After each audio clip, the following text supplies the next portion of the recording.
નમસ્કાર, મારું નામ છે ગિરધારીસિંહ નટવરસિંહ રેવર, લાઇન બોય સેવા સમિતિ સંચાલિત ગુજરાત પોલીસ પરિવાર ટ્રસ્ટ અમદાવાદ. આ વિડીયો એક પોલીસ પરિવારને આર્થિક સહાય હેતુ આપણે બનાવ્યો છે. આપણા એક પોલીસ પરિવારના સભ્ય છે લાઇન બોય અમરેલી જિલ્લાના રવિરાજસિંહ પ્રતાપસિંહ સરવૈયા, ગામ ધારી, જિલ્લો અમરેલી. એમને એક મને વોટ્સઅપ કર્યો છે.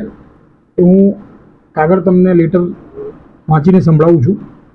એમને લખ્યું છે કે રવિરાજસિંહ પ્રતાપસિંહ સરવૈયા, હું લાઇન બોય છું. મારા ફાધર 2001ની સાલમાં અને મધર 2010માં મૃત્યુ પામેલ છે.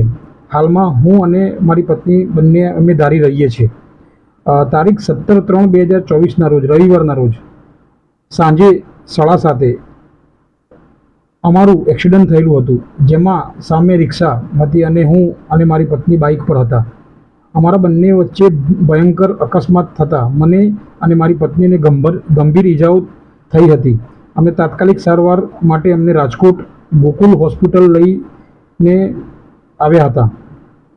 સારવાર દરમિયાન 9થી 8 લાખનો ખર્ચો થયેલ છે.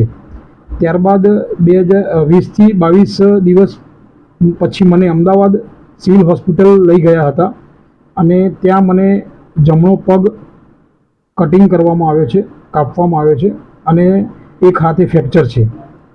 તો એમને આ લેટર દ્વારા કહેવા માગે છે કે એમને ટૂંક સમય પહેલાં જે અકસ્માત થયો એમાં અકસ્માતમાં એમને એક હાથે ફ્રેક્ચર છે અને એક પગ કાપવો પડ્યો છે. અને તેની તપાસ તેમને મને ટોટલ જે હોસ્પિટલના બિલ હતા એ પણ મને મોકલ્યા છે અને એક વિડીયો બનાવીને બી મોકલ્યો છે. આ વિડીયો સાથે હું પણ એ વિડીયો ફેસબુક સોશિયલ મીડિયા મારફતે દરેકને આપણે મોકલશું. એમને અત્યારે એવું છે કે ભાઈ 8થી 9 લાખ રૂપિયા દેવું થઈ ગયું છે, કારણ કે કોઈના જોડેથી માગી અને ઉછીના પાછીના કરીને એમને પોતાની સારવાર કરાવી હતી.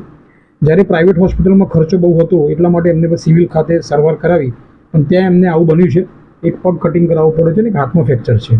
તો એમનો મને ટૂંક સમયથી ઘણા સમયથી મતલબ એ વિડીયો દ્વારા અથવા તો મને ફોન દ્વારા મને જણાવે છે કે ભાઈ આવું પ્રોબ્લેમ થયો છે અને મને એવી આશા છે કે પોલીસ પરિવાર મને મદદ કરશે. તો એમના મધર ફાધર તો બહુ ટાઈમ પહેલાં એક્સપાયર થઈ ગયા છે.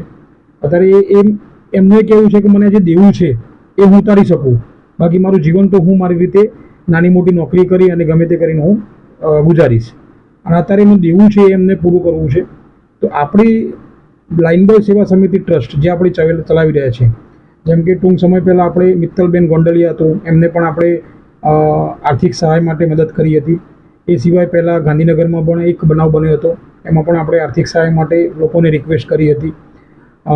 વારંવાર આપણે બ્લડ માટે અમદાવાદમાં ઇન્ડિયન રેડક્રોસ જે આપણે છે ત્યાં આપણે સારી મદદ મળી રહે છે પોલીસ પરિવારને. તો ધીરે ધીરે આપણે એક વસ્તુ આપણે કામગીરી કરતા રહીએ છીએ આપણા ટ્રસ્ટ દ્વારા. તો આ પણ મને પણ લાગ્યું કે આપણે એમને મદદ કરવા જેવી છે. તો આ વિડીયો મારફતે હું એમની એકાઉન્ટ નંબરને બધી મોકલ્યું છે. તો જેમને પણ યોગ્ય લાગે અને જે પણ મદદ તમે કરી શકો એ આ પોલીસ પરિવારને, કારણ કે પોલીસ પરિવારના જે સભ્ય છે એ આપણી જોડે આશા રાખે છે અને એમના ફાધરે આખી જિંદગી પોલીસમાં નોકરી કરી છે. અત્યારે તો એ છે નહીં, એક્સપાયર થઈ ગયા છે. તો એ પોલીસ પરિવાર એક દીકરો મા બાપ જોડે જે રીતે માગણી કરતો હોય અથવા તો રિક્વેસ્ટ કરતો હોય એવી રીતે રવિરાજભાઈ આપણને મદદ માંગે છે. તો આપણી પણ ફરજ બને છે. હું કોઈને પણ એવું નથી કહેતો કે ભાઈ કેટલી મદદ કરવી જોઈએ, શું કરવું જોઈએ, પણ આપણી જે પણ ક્ષમતા હોય, જે પણ આપણે મદદ કરી શકતા હોય, તો આપણે એમને એકાઉન્ટ નંબર હું એમાં મેન્શન કરું છું. અને જે પણ તમે કરી શકો, તમારા એક પુણ્યનું કામ સમજી અને મદદ કરી શકો છો.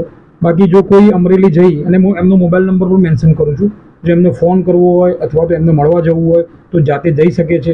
અમરેલીના જિલ્લાના જે પોલીસ પરિવારના છે સભ્યો, એમને પણ હું રિક્વેસ્ટ કરું છું, તમામ ગુજરાતના જે બી સેવાભાવી ભાઈઓ છે, તમામ લોકો જે આ વિડીયો જોવે છે, એમનું જે પગ કટિંગ કરવામાં આવ્યો છે અને એક હાથ ફ્રેક્ચર છે, એમને એક જ રિક્વેસ્ટ છે કે જે આ મારા ઉપર દેવું થઈ ગયું છે એટલું હું ઉતારી શકું, બાકી જીવન જીવવા માટે હું ગમે તે કરી નોકરી કરી અને હું મારું જીવન ગુજારીશ.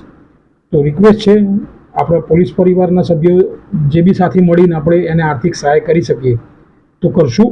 તો આની ડિટેલ હું વોટ્સઅપ પર પાછી હું યા ફેસબુકમાં હું મેન્શન કરીશ એમનો એકાઉન્ટ નંબર શું છે, કયા નંબરમાં એમને પૈસાની આપણે કરી શકશું. તો તમામ ભાઈઓને ફરીથી હું 2 હાથ જોડીને વિનંતી કરું છું કે આપણા પોલીસ પરિવારના એક મિત્ર છે, એમને આવી રીતે લાઇન બોયને જરૂર છે, તો આપણે બધા ભેગા મળીને એને જે પણ મદદ કરી શકીએ એ મદદ કરીએ. નમસ્કાર.